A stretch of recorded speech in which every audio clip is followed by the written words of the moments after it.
এইটো আজি সিজোৱা মাছ বনাইছোঁ, বইল মাছ। তাতে আদা, ৰচুন, পিঁয়াজ,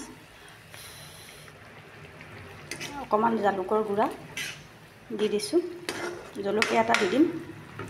মাছটো ডাইৰেক্ট তাৰমানে নভজাকৈ ইয়াত বইল কৰি আছোঁ। অকল আদা, ৰচুন, পিঁয়াজ, জলকীয়া, জালুকৰ গুড়ি সেয়া দিছোঁ আৰু মছলা চছলা একো দিয়া নাই। তো বইল বনাই আছোঁ।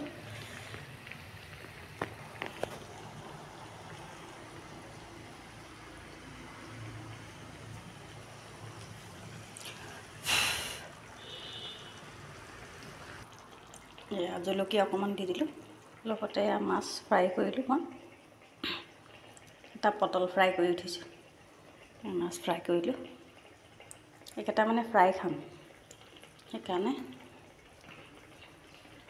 আৰু তো এতিয়া হ'ব আৰু নমাম আৰু।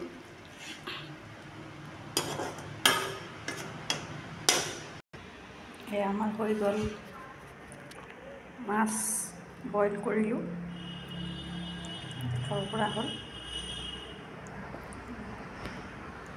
ভাঙোন মাছ বইল।